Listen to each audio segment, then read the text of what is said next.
Hey YouTubers, it's Charlie. This week on Community, Nathan Fillion starred as a porn-addicted custodian, Chang had the world's best totally not made up song, and Britta spoiled the shit out of Game of Thrones for Abed. There was so much awesome in this episode, so I'm gonna do my top 5 moments, then I'll do a review, and then I'll list as many references as possible. Careful for spoilers. Number 5, Brie Larson comes back.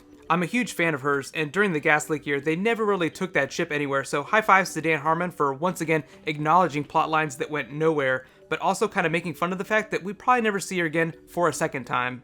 I say that because Brie Larson is only listed on IMDb for this one episode, so there's no promise that she'll ever come back, but I'm really hoping she does.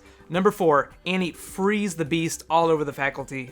I always love seeing Annie Hulk out. Allison Brie has this really adorable rage face that's equal parts hilarious and terrifying. I feel like she was funny enough that they didn't need Jonathan Banks in all those scenes where she was running around getting all the people to help her. I was surprised at how long it took her to understand that internet porn was the wheel on which everything turned. Stop blocking all that porn and doors just open for you everywhere.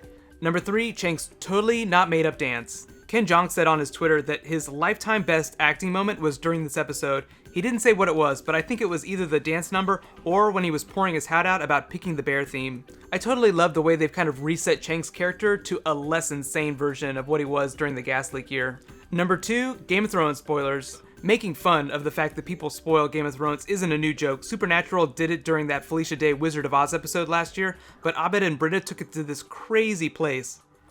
I feel like it was funny enough without the added sign language, but I did like how they tied that story together with the spoilers and Brie Larson's return. Hands down, one of my favorite lines in the episode was when Duncan said, "They really get the incest right."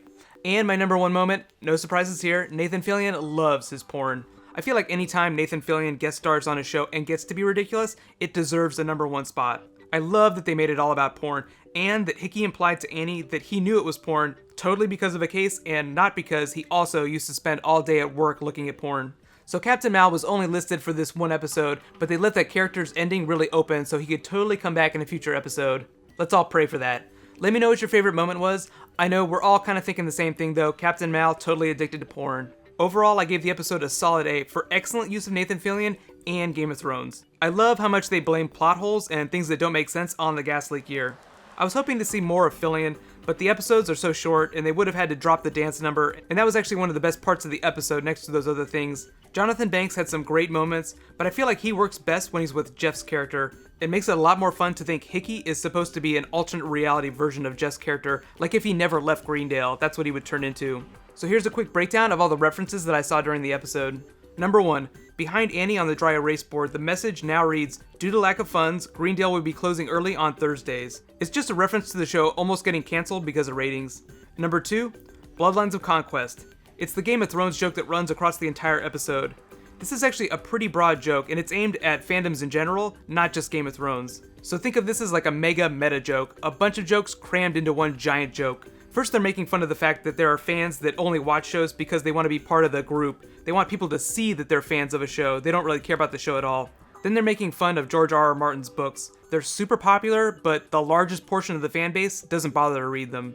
Next, they're making fun of book readers that just outright troll non-readers. Then they're also making fun of Game of Thrones itself for just the crazy levels of violence and incest. Like Duncan said, they really get the incest right.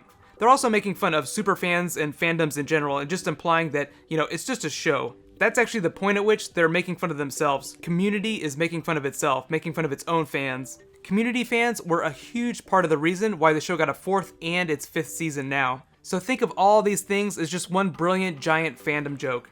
Number 3, Hickey is a total gangsta. He used to be a police officer and said he quit because politics suck. He drops all kinds of police references throughout the episode, like giving the corkboard a drive-by, the system, red tape, and walking away. All big police genre tropes. Number 4, the new title sequence. Notice they've removed Donald Glover's name. This is actually the first episode to not feature him since he left the show. Number 5, the Dean's book. You can call me Queen Dean. This is clearly his scrapbook / diary / dream board. The pink ruffles are definitely a nice touch though. Number 6, the janitor's epic work order list. Check out some of these items. Downsize the trophy case, nudge the pendulum, de-alphabetize periodic table, decommission biodome. My favorite has to be the restock Fruitopia machines. I think they actually stopped selling that drink in the United States in 2003. Number 7, shout out to other minor guest stars. Kumail Nanjiani, Robert Patrick, and Padgett Brewster all had guest roles. They weren't listed on IMDb, but they were hilarious. Number 8. Nathan Fillion talks to the general. Notice the military officer who, for some strange reason, is at a custodial mixer. What's he doing there? Number 9. Where'd all the porn go? Notice there is no URL typed into the browser page. I was actually hoping for some really uber nasty site, but they might have removed that during the edit. Number 10. Labyrinth references. Jim Henson for the win. The first time the movie is referenced, Hickey says puppets and bisexual rock stars. Obviously he's talking about the Muppets and David Bowie.